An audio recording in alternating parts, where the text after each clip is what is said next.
Shaun Cody is SC. Both in initials and pride. The big man, Shaun Cody, sits down with us now. Jordan Moore, John Jackson, they're going to share the scouting report tonight, brought to you by Hyundai. College football fans show their loyalty in all kinds of ways. Ours, just buy another Hyundai, #1 in customer loyalty 6 years in a row. Guys, so explain this to me. This was a team that couldn't stop the run, and then the best and biggest and baddest running back came into the Coliseum, and they held them to a season low. So I'll start with the defensive linemen. How'd they do it? Well, I thought I was coming on to talk about my experiences, and here you go. We're going to talk about the other. I thought this was a Shaun Cody moment here. I was ready to come on and give a soliloquy I've got an about old myself, experience a question, but monologue. we're going to get to it in a little bit. To answer your question there, Jordan. How about a little analysis? Just for fun? Yeah. Just you can listen to Shaun, of course, on the post-game at the Peristyle after every game, and you just hear, that's how I drive home after the game, just hours of analysis. And me and Chris Fisher breaking it down. You and Fisher yelling at callers. Yeah. We get no calls when we win and 100 calls when we lose. So everyone, I want you to call in when we win games, guys. But for the game, the defensive line I thought was tremendous. Delvon Simmons, and I think you guys were hitting it earlier, and Greg Townsend Jr. I thought played real well. I thought Antoine Woods had his best game of the year. They were real stout in there. They kept the linebackers clean. Cam Smith was flying around. Even before the interceptions, I noticed him making plays, more physical in the run, and I knew the game was going to go in our favor when we got those front seven guys rolling. Yeah, you, JJ, we're sort of seeing them doing some different things, too. Yeah, I mean, I was impressed because they did a lot more stunting and twist that were involved in this game more than they have in the past. And in previous games, Shaun, you know, it looked like they were just trying to win one-on-one matchups. And, you know, now they started to twist and even run some run blitzes where it's not designed necessarily. It could be early downs, not designed necessarily to get to the quarterback, but just to fill up all the gaps and then not allow Booker to get going north and south. They kept him going east and west, you know, for the most part, and that was, to me, the key of the game. So basically, the big men up front were doing all the work, and then the linebacker steps in front of a couple of passes and gets all the credit. You used to do that, right, Shaun? I always give the defensive lineman credit. That's just my nature, Jordan. I'm going to go I'm straight to the defensive lineman. Cam Smith run down that field looked just like Cushing, who got all the credit all those years while you were doing all the work. Just tipping balls, and I mean, who can run in front of an interception? That's what I'm saying. Come on, Cam. He should have cut 4 of them. Let's go. What was Cam Smith doing when you guys checked it out? I mean, we talked about it all year, right? This defense needs some playmakers, and boy, this kid stepped up and made some plays. Yeah, he was anticipating routes. Those tight end little hook curls there, and he was all over him. The whole game, he was in his zone. He knew what he was doing going into the game. I thought, you know, one of the biggest points for me was Clay Helton made it a point of emphasis to challenge their physicality, and that when you're as a player and a coach challenges you, he shows you material about other teams talking smack about you. Maybe a media member is calling you out being soft and not physical enough. Was it you, Shaun? Yeah, Did it was you? He was looking at us. I thought he was looking at us a little accusatory, JJ. It was exactly. Like thank you guys. I was like, well, I don't know if it was JJ. I'm part of the broadcast team as well, guys. The forgotten twosome at the end. But no, it was. I thought, you know, doing that for Coach Helton to do that, it really challenged the players. And as a player, JJ knows it's, you know, you get challenged like that, and you want to step up for your coach. You want to step up for your team. You don't want to be in football. Physicality is what it's about, and someone challenges that, you know, you're going to get after it. Offensively too. Well, that's the worst thing that you can be called is soft, right? And in football, that's like, you know, you'd rather take a 15-yard penalty to prove that you're not soft than to get pushed around. You know, I think that, like Clay said, it's something that started a couple weeks ago, you know, during the Notre Dame week, and you can sort of see it sort of starting to materialize. But in this game, they were getting after guys. They were firing off the ball. The offensive line looked to be having a lot more fun in terms of going out and hitting people. You know, the offensive linemen hate to get in pass block situations because it's, you know, they become the hittee.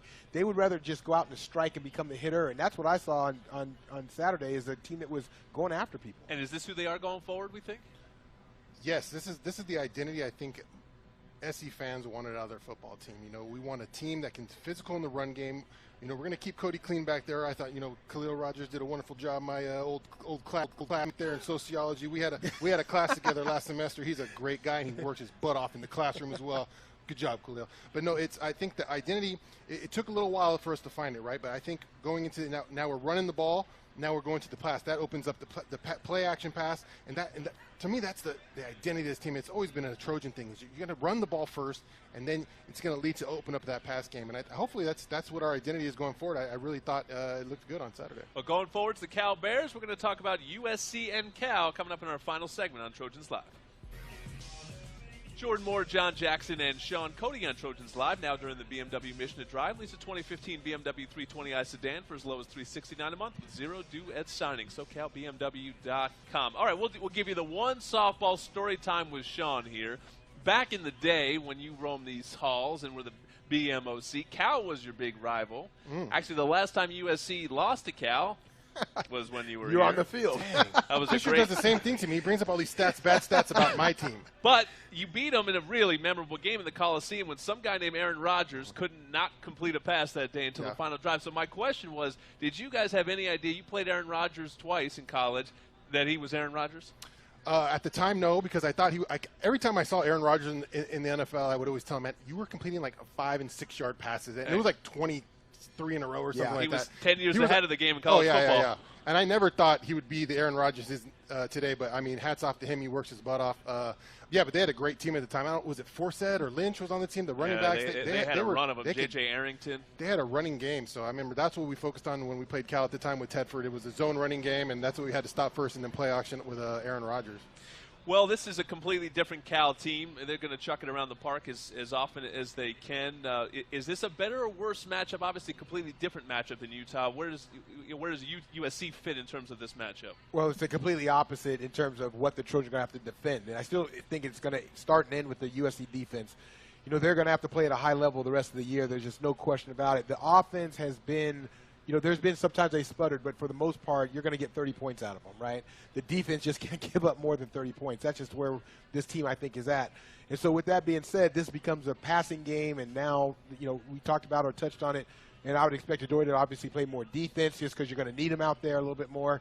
But the defensive line, pass rush, and stopping even the runs are going to be important because – Shaun will tell you, as a defense, if you can turn a team one-dimensional, life becomes a lot easier. It's when they're starting to balance it up and you have to guess and all that kind of stuff is when it becomes a problem. So the defensive line, if they can continue to pressure the passer the way they did last week, you know, it's going to be a good week for USC. What do you think of this style of play? I mean, Mike Leach is having a decent season at Washington State. Sonny Dykes is having a good season at Cal. You know, they're teams that run similar things. What do you think of 50 passes a game? I don't like it. I've never been a fan to spread it out and toss it around the ballpark. I liked what UCLA did to Cal last week. You know, even with Cal coming off a bye, they were able to establish the line of scrimmage up front. UCLA's, you know, have been has had a good run game all year long.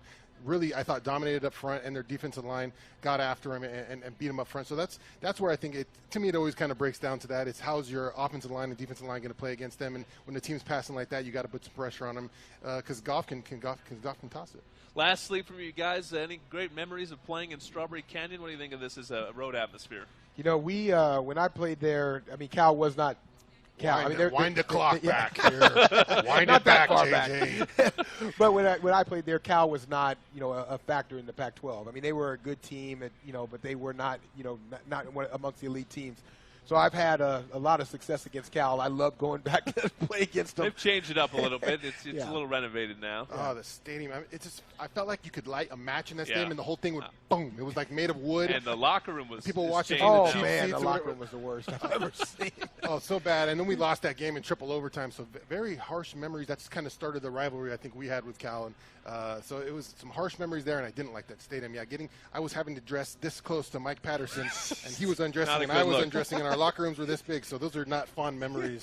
Not a good look. Time to make some new memories this weekend as the Trojans head up to Strawberry Canyon for a noon kickoff with Cal on Fox and, of course, on ESPN LA 710. We'll be right back with you to wrap the show.